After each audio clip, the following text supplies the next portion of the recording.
ಧಾರವಾಡ ಜಿಲ್ಲೆಯಲ್ಲಿ ಇತ್ತೀಚೆಗೆ ಪೊಲೀಸ್ ಕಾರ್ಯಾಚರಣೆ ಹೆಸರಿನಲ್ಲಿ ಅಮಾಯಕ ಯುವಕರ ಮೇಲೆ ನಡೆಯುತ್ತಿರುವ ದೌರ್ಜನ್ಯ ಹಾಗೂ ಒಬ್ಬ ಪ್ರತಿಭಾವಂತ ವಿದ್ಯಾರ್ಥಿಯ ಅಕಾಲಿಕ ಸಾವನ್ನ ಖಂಡಿಸಿ ಸಮಾನ ಮನಸ್ಕರ ವೇದಿಕೆ ಮತ್ತು ಗೆಳೆಯರ ಬಳಗ ಹಾಗೂ ಅಖಿಲ ಭಾರತೀಯ ವಿದ್ಯಾರ್ಥಿ ಪರಿಷತ್ ವತಿಯಿಂದ ಜಿಲ್ಲಾಧಿಕಾರಿಗಳ ಕಚೇರಿ ಎದುರು ತೀವ್ರ ಪ್ರತಿಭಟನೆ ನಡೆಸಲಾಯಿತು.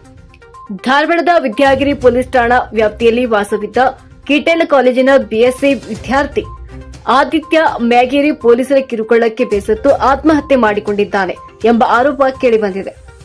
ಗಾಂಜಾ ಸೇವನೆಯ ಶಂಕೆ ಮೇಲೆ ಆದಿತ್ಯನನ್ನ ಠಾಣೆಗೆ ಕರೆದೊಯ್ದ ಪೊಲೀಸರು ಆತನಿಂದ ಹಣಕ್ಕೆ ಬೇಡಿಕೆ ಇಟ್ಟಿದ್ರು ಎನ್ನಲಾಗಿದೆ. ವರದಿಗಳ ಪ್ರಕಾರ ಮೊದಲು 10,000 ರೂಪಾಯಿ ನೀಡುವಂತೆ ಒತ್ತಾಯಿಸಲಾಗಿತ್ತು. ನಂತರ ವೈದ್ಯಕೀಯ ವರದಿಯಲ್ಲಿ ಗಾಂಜಾ ಸೇವನೆ ದೃಢಪಡದಿದ್ದಾಗ ನೆಗೆಟಿವ್ ಬಂದಾಗ ಕನಿಷ್ಠ 2,000 ರೂಪಾಯಿಯನ್ನಾದರೂ ನೀಡುವಂತೆ ಪೊಲೀಸರು ಪೀಡಿಸಿದ್ದಾರೆಂದು ಹೇಳಲಾಗಿದೆ. ಸಾರ್ವಜನಿಕವಾಗಿ ಅವಮಾನಕ್ಕೊಳಗಾದ ಹಾಗೂ ಪೊಲೀಸರ ಬೆದರಿಕೆಯಿಂದ ಮನನೊಂದ ಆದಿತ್ಯ ಗಿರಿನಗರದ ಮನೆಯಲ್ಲಿ ನೇಣು ಬಿಗಿದುಕೊಂಡು ಆತ್ಮಹತ್ಯೆ ಮಾಡಿಕೊಂಡಿದ್ದಾನೆ. ಪ್ರತಿಭಟನೆ ನೇತೃತ್ವ ವಹಿಸಿದ್ದ ಯುವ ನಾಯಕರಾದಂಥ ಮೋಹನ್ ರಾಮದುರ್ಗ ಮತ್ತು ಶಿವಾನಂದ ಕವಡಿ ಅವರು ಘಟನೆಯನ್ನ ತೀವ್ರವಾಗಿ ಖಂಡಿಸಿದರು. ರಾಜ್ಯ ಸರ್ಕಾರವು ಉದ್ಯೋಗಕ್ಕಾಗಿ ಹೋರಾಟ ಮಾಡುತ್ತಿರುವ ಆಕಾಂಕ್ಷಿಗಳನ್ನು ಹತ್ತಿಕ್ಕಲು ಪೊಲೀಸ್ ಇಲಾಖೆಯನ್ನ ದುರ್ಬಳಕೆ ಮಾಡಿಕೊಳ್ಳುತ್ತಿದೆ. ಗಾಂಜಾದಂತಹ ಗಂಭೀರ ಪ್ರಕರಣಗಳಲ್ಲಿ ಅಮಾಯಕ ನಿರುದ್ಯೋಗಿಗಳನ್ನು ಸಿಲುಕಿಸಿ ಅವರ ಭವಿಷ್ಯದೊಂದಿಗೆ ಚೆಲ್ಲಾಟ ಮಾಡಲಾಗುತ್ತಿದೆ ಎಂದು ಆಕ್ರೋಶ ವ್ಯಕ್ತಪಡಿಸಿದರು. ಪ್ರತಿಭಟನಾಕಾರರು ಜಿಲ್ಲಾಧಿಕಾರಿಗಳ ಮೂಲಕ ರಾಜ್ಯಪಾಲರಿಗೆ ಮನವಿ ಸಲ್ಲಿಸಿ ಈ ಕೆಳಗಿನ ಪ್ರಮುಖ ಬೇಡಿಕೆಗಳನ್ನು ಮುಂದಿಟ್ಟಿದ್ದಾರೆ. ಆದಿತ್ಯನ ಸಾವಿಗೆ ನೇರ ಕಾರಣರಾದ ವಿದ್ಯಾಗಿರಿ ಪೊಲೀಸ್ ಠಾಣೆಯ ಸಿಬ್ಬಂದಿಯನ್ನ ಕೂಡಲೇ ಸೇವೆಯಿಂದ ಅಮಾನತುಗೊಳಿಸಿ ಅವರ ಮೇಲೆ ಕ್ರಿಮಿನಲ್ ಮೊಕದ್ದಮೆ ದಾಖಲಿಸುವಂತೆ ಪ್ರತಿಭಟನಾಕಾರರು ಒತ್ತಾಯಿಸಿದರು. ಯಾವುದೇ ಯುವಕನನ್ನ ವಶಕ್ಕೆ ಪಡೆಯುವ ಮುನ್ನ ಸ್ಥಳದಲ್ಲೇ ಡ್ರಗ್ ಕಿಟ್ ಮೂಲಕ ವೈಜ್ಞಾನಿಕವಾಗಿ ತಪಾಸಣೆ ನಡೆಸಬೇಕು. ವರದಿ ಸಾಬೀತಾದಲ್ಲಿ ಮಾತ್ರ ಮುಂದಿನ ಕ್ರಮ ಜರುಗಿಸಬೇಕು. ಮೃತ ವಿದ್ಯಾರ್ಥಿಯ ಕುಟುಂಬಕ್ಕೆ ಸರ್ಕಾರ ತಕ್ಷಣವೇ ಸೂಕ್ತ ಪರಿಹಾರ ಘೋಷಿಸಬೇಕು.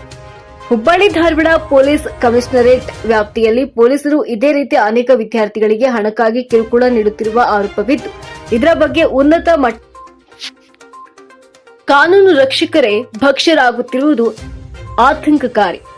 ಮಾದಕ ವಸ್ತುಗಳ ವಿರುದ್ಧದ ಹೋರಾಟವನ್ನ ನಾವು ಬೆಂಬಲಿಸುತ್ತೇವೆ, ಆದರೆ ಅದು ಅಮಾಯಕರ ಪ್ರಾಣಕ್ಕೆ ಕುತ್ತು ತರುವಂತಿರಬಾರದು ಎಂದು ಸಾರ್ವಜನಿಕರು ಆಕ್ರೋಶ ವ್ಯಕ್ತಪಡಿಸಿದ್ದಾರೆ. ವಿದ್ಯಾರ್ಥಿ ಸಮೂಹ ಈ ಘಟನೆಯಿಂದ ಬೆಚ್ಚಿಬಿದ್ದಿದ್ದು, ತಪ್ಪಿತಸ್ಥ ಪೊಲೀಸರಿಗೆ ಕಠಿಣ ಶಿಕ್ಷೆಯಾಗುವವರೆಗೂ ಹೋರಾಟ ಮುಂದುವರಿಸುವುದಾಗಿ ಎಚ್ಚರಿಸಿದ್ದಾರೆ. ಈ ಪ್ರತಿಭಟನೆಯಲ್ಲಿ ಮಾಜಿ ಶಾಸಕಿ ಸೀಮಾ ಮಸೂತಿ, ಸಮಿತಿ ಅಧ್ಯಕ್ಷರಾದ ಮೋಹನ್ ರಾಮದುರ್ಗ, ಶಿವಾನಂದ ಕವಳಿ, ಭೀಮರಾವ್ ಸವಣೂರ್, ವೀರಯ್ಯ ಚಿಕ್ಮಠ್, ಬಸವರಾಜ್ ಮಠಪತಿ, ಶ್ರೀಶೈಲ್ ಕಮತಿ, ಗೋಪಾಲ್ ಸುಲಾಕೆ, ಮಂಜು ಆರ್ಬಿ, ವಿಜಯ್ ವಿಎನ್ ಹಾಗೂ ವಿದ್ಯಾರ್ಥಿನಿಯರು ಎಬಿವಿಪಿ ಸಂಘಟನೆಯ ಸಹ ಭಾಗವಹಿಸಿ ಬೆಂಬಲಿಸಿದರು. ಇನ್ನು ಈ ಪ್ರಕಾರದಲ್ಲಿ 3 ಪೊಲೀಸರನ್ನ ಕಮಿಷನರ್ ಎನ್ ಶಶಿಕುಮಾರ್ ಅಮಾನತು ಮಾಡಿ ಆದೇಶ ಹೊರಡಿಸಿದ್ದಾರೆ.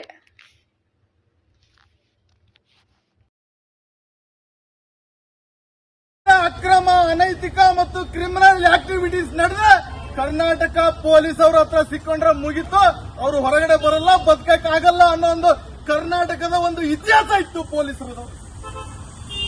ಸ್ನೇಹಿತರೆ, ನಿಮ್ಗೆ ಗೊತ್ತಿರಲಿ, ಡ್ರಗ್ಸ್ ಮುಕ್ತ, ಅಕ್ರಮಗಳ ಮುಕ್ತವಾದಂತಹ ಹುಬ್ಬಳ್ಳಿ ಮತ್ತು ಧಾರವಾಡ ನಗರವನ್ನ ನಮ್ಮ ವಿದ್ಯಾರ್ಥಿ ಸಮುದಾಯಕ್ಕೆ ಅವರು ಕೊಡಬೇಕು ಅನ್ನೋ ಬೇಡಿಕೆಯನ್ನ ಇವತ್ತು ಹುಬ್ಬಳ್ಳಿ ಧಾರವಾಡದ ವಿದ್ಯಾರ್ಥಿಗಳ ಪರವಾಗಿ ನಾವು ಅವರಿಗೆ ಆಗ್ರಹ ಮಾಡ್ತಾ ಇದ್ದೀವಿ. ಕಮಿಷನರ್ ಸಾಹೇಬ್ರೆ, ಏನ್ ವಿದ್ಯಾರ್ಥಿ ಆತ್ಮಹತ್ಯೆ ಮಾಡ್ಕೊಂಡಿದ್ದಾನೆ, ಅವ್ನು ಡ್ರಗ್ ತಗೊಂಡಿಲ್ವೋ, ಅವನು ಗಾಂಜಾ ಪೆಡ್ಲರ್ ಅಲ್ವೋ, ಅದು ವಿಷಯ ನಮಗೆ ನೀವು ನ್ಯಾಯಾಂಗ ತನಿಖೆಯಿಂದ ಅದನ್ನು ದೃಢಪಡಿಸಿ. ಇವತ್ತು ಹುಬ್ಬಳ್ಳಿ ಮತ್ತು ಧಾರವಾಡದಲ್ಲಿ ಯಾವ್ದಾದ್ರು ವಿದ್ಯಾರ್ಥಿಗಳು, ಯುವಕರು ರೋಡಲ್ಲಿ ಪಕ್ಕದಲ್ಲಿ ನಿಂತ್ರೆ ಅವ್ರನ್ನ ಬಸ್ ಹತ್ತಿಸ್ಕೊಂಡು ಕರ್ಕೊಂಡೋಗಿ ಬುದ್ಧಿ ಹೇಳಿ ಕಳಿಸುವಂತ ಕೆಲಸ ಇವತ್ತು ಪೊಲೀಸ್ ಇಲಾಖೆ ಮಾಡ್ತಾ ಇದೆ ಹುಬ್ಬಳ್ಳಿ ಧಾರವಾಡದ್ದು. ಆದ್ರೆ ನಿಮಗೆ ಡ್ರಗ್ ಪೆಡ್ಲರ್ಗಳನ್ನ ಹಿಡಿಯುವಂತ ಧೈರ್ಯ ಯಾಕೆ ಬರ್ತಾ ಇಲ್ಲ? ಹುಬ್ಬಳ್ಳಿ ಮತ್ತು ಧಾರವಾಡವನ್ನ ಡ್ರಗ್ಸ್ ಮುಕ್ತ, ಗಾಂಜಾ ಮುಕ್ತ ನಗರವನ್ನು ಮಾಡ್ಲಿಕ್ಕೆ ಯಾಕೆ ನಿಮ್ ಕೈಗೆ ಆಗ್ತಾ ಇಲ್ಲ? ಇದೇ ಹಿಂದುಗಳಿರುವಂತ ಕಾರಣದ ಕೈಗಳು ಯಾರು? ನೇರವಾಗಿ ನಿಮ್ಮ ಪೊಲೀಸ್ ಇಲಾಖೆ ಆ ವಿದ್ಯಾರ್ಥಿಯ ಆತ್ಮಹತ್ಯೆಗೆ ನೇರ ಕಾರಣವಾಗಿ ಇವತ್ತು ಹುಬ್ಬಳ್ಳಿ ಧಾರವಾಡದಲ್ಲಿ ಆ ಕೇಸಿಗೆ ನೀವೇ ನೇರ ಹೊಣೆಯಾಗಿದ್ದೀರಿ. ಆ ವಿದ್ಯಾರ್ಥಿಗಳಿಂದ ಕರ್ಕೊಂಡು ಹೋದಂತ ವಿದ್ಯಾರ್ಥಿಗಳನ್ನ ಗಳಿದ ಹಣವನ್ನ ಫೋನ್ ಪೇಗಳ ಮೂಲಕ ನಿಮ್ಮ ಅಧಿಕಾರಿಗಳು ಮಾಡಿಸ್ಕೊಂಡಿದ್ದಾರೆ. ಅದರ ಸ್ಕ್ರೀನ್ ಶಾಟ್ಗಳು ಸಿಕ್ಕಿದೆ, ಮೀಡಿಯಾದಲ್ಲಿ ಬಂದಿದೆ. ಅವ್ರ ಮೇಲೆ ಮಾಡಿದಿರಿ, ಏನ್ ಕ್ರಮ ತಗೋತೀರಿ? ಮತ್ತೆ ಈ ಕೇಸನ್ನ ನೀವು ನ್ಯಾಯಾಂಗ ಇಲ್ಲ ತನಿಖೆಗೆ ವಹಿಸಬೇಕು ಅಂತೇಳಿ ಇವತ್ತು ವಿದ್ಯಾರ್ಥಿ ಪರಿಷತ್ ಆಗ್ರಹ ಮಾಡ್ತಾ ಇದೆ. ಈ ವಿಷಯಕ್ಕೆ ಸಂಬಂಧಪಟ್ಟಂತೆ ನಮ್ಮ ಹುಬ್ಬಳ್ಳಿ ಧಾರವಾಡದ ಕಮಿಷನರ್ ಸರ್ ಅವರು ನೇರವಾಗಿ ಮಾತಾಡಬೇಕು ಮತ್ತು ಈ ಯುವಕರಿಗೆ ಮತ್ತು ಹುಬ್ಬಳ್ಳಿ ಮತ್ತು ಧಾರವಾಡದ ಯುವಕರಿಗೆ ಅವರ ಜೀವನವನ್ನ ರಕ್ಷಣೆ ಮಾಡುವಂತ, ಗಾಂಜಾ ಮುಕ್ತವನ್ನ ಹುಬ್ಬಳ್ಳಿ ಧಾರವಾಡ ಮಾಡುವಂತ ಕ್ರಮವನ್ನ ತಗೊಳ್ಳಿಕ್ಕೆ ಏನೆಲ್ಲ ಕ್ರಮವನ್ನ ನೀವು ವಹಿಸಿದಿರಿ ಅನ್ನೋದನ್ನ ನೀವು ಮುಕ್ತವಾಗಿ ನಮ್ಮ ಹತ್ರ ಇವತ್ತು ಚರ್ಚೆ ಮಾಡಬೇಕಾದಂತ ಸಂದರ್ಭ ಇವತ್ತು ಬಂದಿದೆ. ಮೊನ್ನೆ ರಾತ್ರಿ ಸರ್ ಕಟ್ ಮಾಡ್ಬೇಡ್ರಿ, ಲೋಗೋ ಬಡಿಬೇಡ್ರಿ.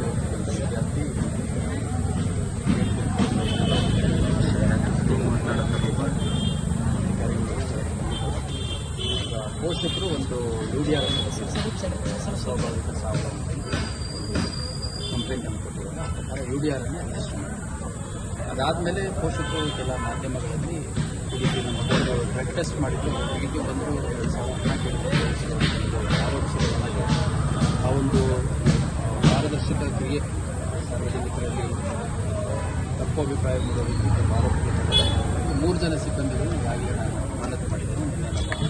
ನಮ್ಮ ಸ್ಥಳೀಯ ಅಧಿಕಾರಿಗಳಿಂದ ವರದಿಯನ್ನು ಪಡ್ಕೊಂಡು ಅದರ ಜೊತೆಗೆ ಇದರ ಸಂಪೂರ್ಣ ವಿಚಾರಣೆಯನ್ನು ನಮ್ಮ DCP ಲಾ ಅಂಡ್ ಆರ್ಡರ್ ಶ್ರುತಿಯವರು ಮಾಡ್ತಾ ಇದ್ದಾರೆ.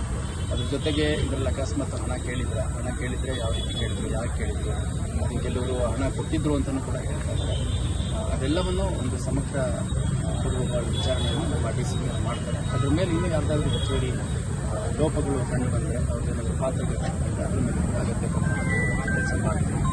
ಮುಂದುವರೆದು ಮಗುವಿನ ಪೋಷಕರು ಅವರು ಏನಾದರೂ ಬಂದು ಇನ್ನೂ ಹೆಚ್ಚುವರಿ ಫಿರ್ಯಾದನ್ನು ಏನಾದರೂ ನೀಡಿದರೆ ಅದ್ರ ಮೇಲೆ ಕೂಡ ನಾವು ಕ್ರಮವನ್ನು ಕಾನೂನು ಎಷ್ಟು ಹೆಸರೇನು ಸರ್ ಸಿಬ್ಬಂದಿ ಹೆಸರು ಮಾಡಿದ್ರೆ 3 ಜನ ಸಿಬ್ಬಂದಿ ಸರಿ, ಪ್ರೈಮರಿಸಿಗೆ ಹಣ ತಗೊಂಡಿರೋದು ಅಥವಾ ಆ ಥರದ್ದು ಪ್ರೈಮರಿಸಿಗೆ ಏನಾದರೂ ಬಹಳಷ್ಟು ಹೆಚ್ಚಾಗಿ ಹುಬ್ಬಳ್ಳಿ ಧಾರವಾಡದಲ್ಲಿ ನಡೀತಾ ಇದೆ. ಪೊಲೀಸ್ ಇಲಾಖೆ ಏನು ನಿದ್ರೆ ಮಾಡ್ತಾ ಇದೆ ಅನ್ನುವಂತ ಒಂದು ಪ್ರಶ್ನೆನ ನಾವು ಈ ಹೋರಾಟದ ಮುಖಾಂತರವಾಗಿ ಮಾಡ್ತಾ ಇದ್ದೀವಿ.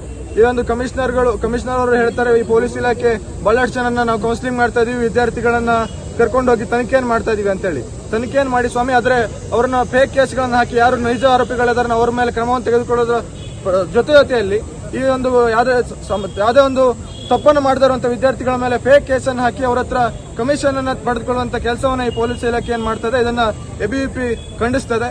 ಈ ಒಂದು ಹುಬ್ಬಳ್ಳಿ ಧಾರವಾಡದ ಕೇವಲ ಇದೊಂದೇ ಜಾಗದ ಒಂದು ಸಮಸ್ಯೆ ಅಲ್ಲ, ಇವತ್ತು ಇಡೀ ರಾಜ್ಯಾದ್ಯಂತ ಈ ಒಂದು ಡ್ರಗ್ಸ್ ಹಾಗೂ ಗಾಂಜಾದ ಒಂದು ಈ ಜಾಲ ಇಡೀ ಆಕ್ಟಿವ್ ಆಗಿ ಕೆಲಸವನ್ನು ಮಾಡ್ತಾ ಇದೆ. ಈ ರಾಜ್ಯ ಸರ್ಕಾರದಲ್ಲಿ ಬಳ್ಳಾರಿಯಲ್ಲಿ ಪೀಪಲ್ ಟ್ರೀ ಕಾಲೇಜ್ ಇರ್ಬೋದು, ಗುರುಕುಲ ಕಾಲೇಜ್ ಇರ್ಬೋದು, ಅಲ್ಲೆಲ್ಲ ಕೂಡ ಡ್ರಗ್ಸ್ ಹಾಗೂ ಗಾಂಜಾದ ಒಂದಿಷ್ಟು ಕೇಸ್ಗಳು ಸಿಕ್ಕಿದ್ದನ್ನ ABVP ಅಲ್ಲೂ ಕೂಡ ಹೋರಾಟವನ್ನು ಮಾಡಿದೆ. ಈ ರಾಜ್ಯದ ಪೊಲೀಸ್ ಇಲಾಖೆ ಯಾವ ರೀತಿಯಾಗಿ ವಿಫಲವಾಗಿದೆ ಅಂತಂದ್ರೆ, ನಮ್ಮ ರಾಜ್ಯದಲ್ಲಿ ಮೈಸೂರಿನಲ್ಲಿ ಡ್ರಗ್ಸ್ ಸಿಗ್ತದೆ ಅಂದ್ರೆ ಅದನ್ನ ಮಹಾರಾಷ್ಟ್ರದ ಪೊಲೀಸರು ಬಂದು ಹಿಡಿತಾ ಇದ್ದಾರೆ, ಬೆಂಗಳೂರಿನಲ್ಲಿ ಸಿಗ್ತಾ ಇದೆ ಅಂತಂದ್ರೆ ಬೇರೆ ರಾಜ್ಯದ ಪೊಲೀಸರು ಬಂದು ಆ ಡ್ರಗ್ಸ್ ಅನ್ನ ಹಿಡಿತಾ ಇದ್ದಾರೆ. ಈ ರಾಜ್ಯದ ಪೊಲೀಸ್ ಇಲಾಖೆ ಈ ಡ್ರಗ್ಸ್ ಹಾಗೂ ಗಾಂಜಾದ ಒಂದು ಜಾಲದ ವಿರುದ್ಧ ಹೋರಾಡಲಿಕ್ಕೆ ಸಂಪೂರ್ಣವಾಗಿ ವಿಫಲವಾಗಿದೆ. ಇವತ್ತು ಈ ರಾಜ್ಯ ಸರ್ಕಾರ ರಾಜ್ಯದಲ್ಲಿ ವಿದ್ಯಾರ್ಥಿಗಳ ಹೋರಾಟವನ್ನು ಮಾಡ್ತೀವಿ ಅಂತ ಹೇಳಿದ್ರೆ, ಯಾವುದೋ ಒಂದು ನ್ಯಾಯವನ್ನು ಕೇಳ್ತೀವಿ ಅಂದ್ರೆ ಅದನ್ನ ಹತ್ತಿಕ್ಕುವಂತ ಕೆಲಸವನ್ನು ಮಾಡ್ತಾ ಇದೆ. ಅದೇ ರೀತಿ ವಿದ್ಯಾರ್ಥಿಗಳಿಗೆ ಒಂದು ನ್ಯಾಯವನ್ನು ಕೊಡಿಸುವಂತ ಕೆಲಸವನ್ನ ಈ ರಾಜ್ಯ ಸರ್ಕಾರ ಮಾಡ್ತಾ ಇಲ್ಲ. ಪೊಲೀಸ್ ಇಲಾಖೆ ರಾಜ್ಯದಲ್ಲಿ ಸಂಪೂರ್ಣವಾಗಿ ವಿಫಲವಾಗಿದೆ. ಅದೇ ರೀತಿ ಹುಬ್ಬಳ್ಳಿ ಧಾರವಾಡದಲ್ಲೂ ಕೂಡ ಪೊಲೀಸ್ ಇಲಾಖೆ ಸಂಪೂರ್ಣವಾಗಿ ವಿಫಲವಾಗಿದೆ. ಕಾಲೇಜ್ ಕ್ಯಾಂಪಸ್ಗಳಲ್ಲಿ ಮತೀಯ ಚಟುವಟಿಕೆಗಳು ಹೆಚ್ಚಿದೆ. ಗಾಂಜಾ ಹಾಗೂ ಡ್ರಗ್ಸ್ ಎಲ್ಲಂದರಲ್ಲಿ ವಿದ್ಯಾರ್ಥಿಗಳಿಗೆ ಬಹಳ ಸುಲಭವಾಗಿ ಸಿಗ್ತಾ ಇದೆ. ಅದಕ್ಕೆ ABVP ಈ ಒಂದು ಜಾಲವನ್ನ ಕಂಡುಹಿಡಿಯಬೇಕು. ಕೇವಲ ಈ ಒಬ್ಬ ವಿದ್ಯಾರ್ಥಿ ಪರಿಷತ್ತು ಇವತ್ತು ಧಾರವಾಡದ ಜಿಲ್ಲಾಧಿಕಾರಿಗಳ ಕಚೇರಿ ಮುಂದೆ ಪ್ರತಿಭಟನೆಯನ್ನ ಮಾಡ್ತಾ ಇದ್ದೇವೆ. ಕೆಲವು ದಿನಗಳ ಹಿಂದೆ ಪೊಲೀಸರು ಒಬ್ಬ ವಿದ್ಯಾರ್ಥಿಯನ್ನ ಬಂಧಿಸಿ, ಗಾಂಜಾ ಪ್ರಕರಣದಲ್ಲಿ ವಿದ್ಯಾರ್ಥಿಯನ್ನ ಬಂಧಿಸಿ ಅವನ ಗಾಂಜಾ ಪ್ರಕರಣದಲ್ಲಿ ಭಾಗಿಯಾಗಿದ್ದಾನೆ ಅಂತೇಳಿ ಕಿರುಕುಳವನ್ನ ನೀಡಿದ್ದಾರೆ. ಆ ಕಾರಣಕ್ಕೋಸ್ಕರ ಆ ವಿದ್ಯಾರ್ಥಿ ಆತ್ಮಹತ್ಯೆ ಮಾಡಿಕೊಂಡಿದ್ದಾನೆ ಅನ್ನುವಂತ ಆರೋಪದ ಮೇಲೆ ಇವತ್ತು ದೊಡ್ಡ ಪ್ರಮಾಣದಲ್ಲಿ ABVP ಹೋರಾಟವನ್ನ ಮಾಡ್ತಾ ಇದೆ.